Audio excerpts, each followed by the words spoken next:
Halo teman-teman, di tutorial kali ini kita akan belajar lagi tentang Django Framework. Di tutorial ini kita akan belajar tentang satu library yaitu Django Debug Toolbar.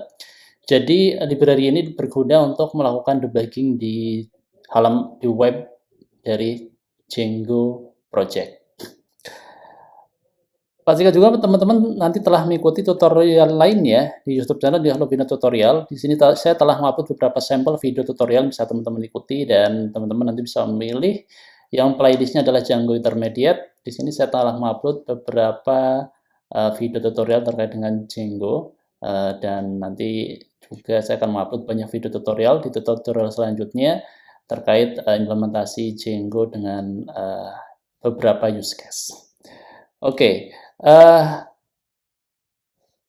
tentunya ketika teman-teman nanti untuk mengikuti tutorial ini, Django Debug Toolbar, pastinya teman-teman harus mengikuti tutorial ini dari awal karena saling terkait. Di awal kita telah belajar bagaimana caranya men-setup Django dan kita juga telah belajar bagaimana caranya membuat sebuah form atau membuat template, halaman template di Django. Di tutorial ini saya tidak akan terlalu menjelaskan tentang itu. Nanti kita akan mengeksplor bagaimana caranya mengoptimize sebuah query di Django project dengan dengan melihat performa dari Django model menggunakan Django Debug Toolbar.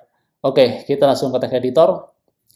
Hal pertama yang perlu teman-teman lakukan adalah nanti teman-teman perlu menginstal library-nya, pip install Django Debug Toolbar. Jadi ini perlu diinstal dulu library-nya. Kita install.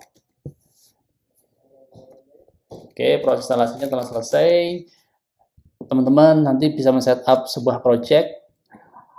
Ketika sudah men-setup project, berpindah ke halaman setting.py. Di sini ada hal yang perlu teman-teman lakukan, yaitu teman-teman nanti perlu menambahkan ini, hal yang paling penting, debug toolbar. Jadi teman-teman perlu menambahkan sebuah app baru dengan nama debug toolbar.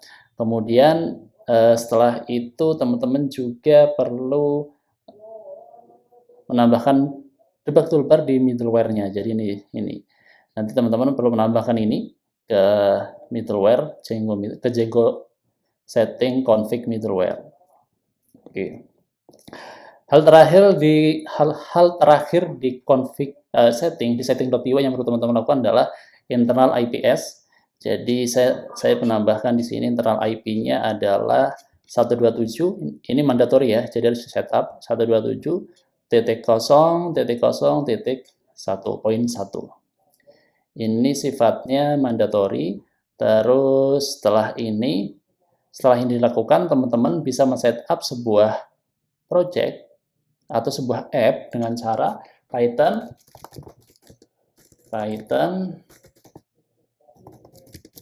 manage py.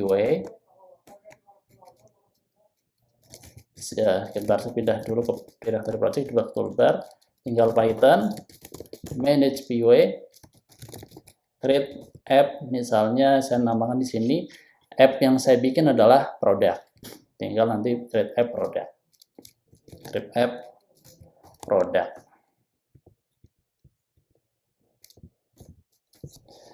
Oke, setelah app terbentuk, teman-teman tambahkan ke sini ke bagian install app. Jadi tambahkan di sini nama app-nya. Setelah itu nanti teman-teman bisa langsung berpindah ke konfigurasi selanjutnya, yaitu ke template. Jadi kita akan membuat sebuah directory baru untuk menampung template HTML dengan nama templates. Nah, ini sebelumnya teman-teman harus menambahkan dulu OS. Jadi kita import OS dan setelah itu teman-teman tinggal taruh directory name-nya di sini. Caranya seperti ini, os.path.join basedir. Basedir ini ngambil dari sini, dari setting path-nya si Django.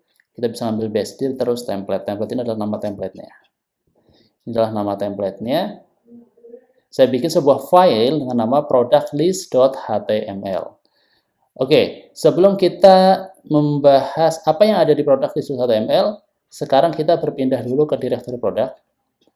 Di directory product, nanti teman-teman pertama yang perlu lakukan adalah teman-teman berpindah ke directory models. Directory model, di sini saya punya membuat dua buah file, yaitu product dan kategori.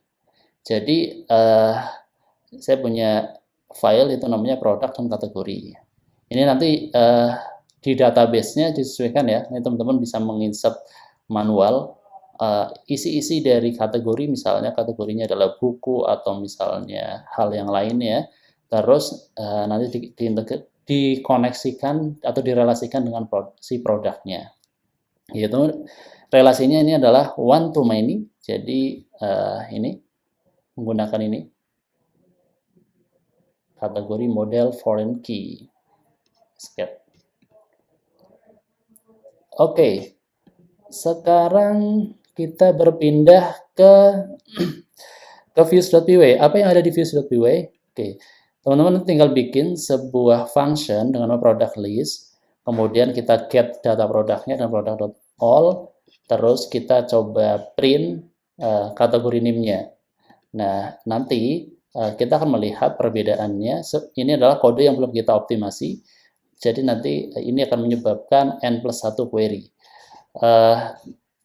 Ini bagaimana cara mengkoneksikannya atau mengintegrasikannya dengan template product list.html. Jadi caranya seperti ini. Ini adalah function based view-nya si Django. Jadi kita menggunakan cara untuk membuat view, kita menggunakan function based view. Ada dua sih sebenarnya. Pertama kita bisa menggunakan class based view atau kita bisa menggunakan function based view. Kalau function based view caranya seperti ini. Jadi kita render, terus ini adalah paramnya atau konteksnya yang akan kita kirim ke front end. Oke, sekarang kita berpindah ke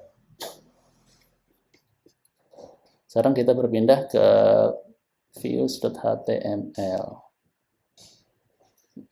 Ya, kita berpindah ke templates product.list. Nah, di sini saya akan menampilkan data. Nah, ini sebenarnya kalau kita lihat kembali ke sini, ini ada kategori.name, produk kategori.name,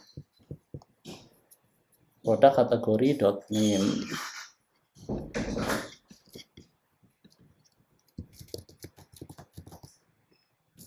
Produk kategori.name.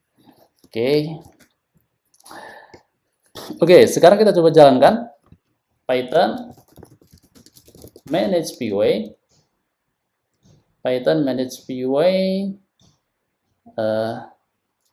run server, Python manage py run server. Oke, kita buka localhost 8000. Nah, ini kita sudah bisa melihat template debug toolbar-nya seperti ini. Kenapa ini muncul? Karena kita men-set di setting.py debugnya adalah true. Kalau kita ubah menjadi false, nah ini teman-teman perubahan juga ya. Jadi ketika nanti di production, teman-teman perlu men-setting debugnya itu jadi false. Kalau misalnya ubah jadi false. Coba jadi false, kita setting, nah dia nggak akan muncul. Oke, ini aku ubah lagi jadi true. Jadi ini mandatori ya.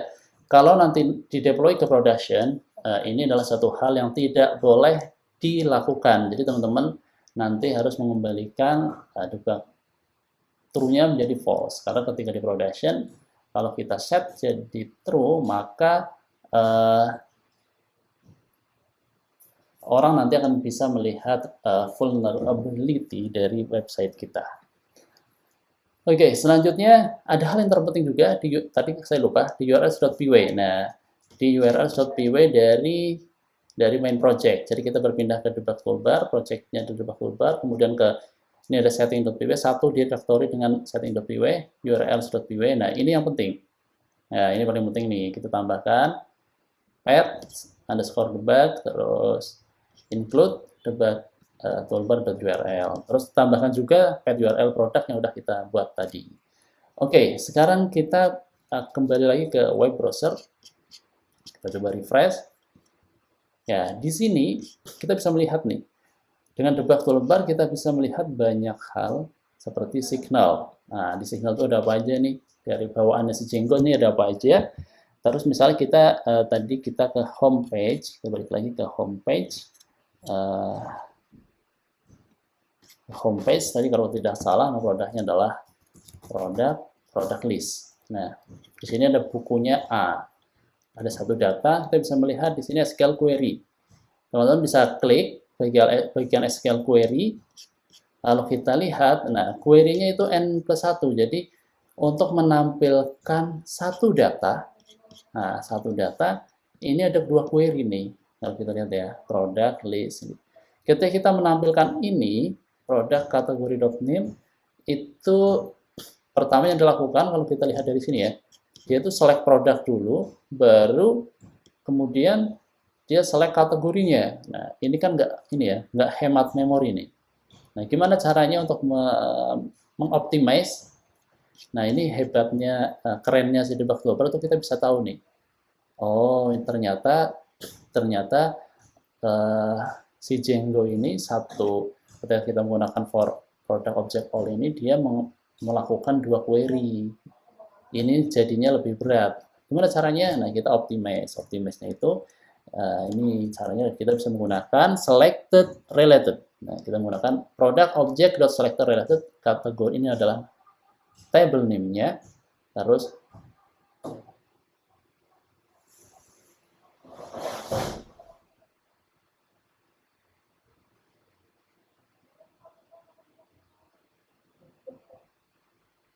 .all.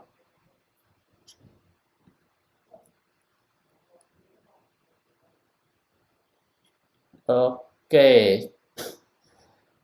Oke, sekarang kita save. Terus kita refresh. Nah, kita balik lagi ke SQL query. Nah, dari 2 udah berubah jadi 1. Nah, ini sudah jadi 1 nih. Ini ketika kita sudah 1, ini harusnya lebih hemat memori. Oke, teman-teman, demikian simple tutorial tentang Django Debug Toolbar. Nanti teman-teman bisa menggunakan library ini untuk mengoptimize project Django teman-teman. Selamat mencoba.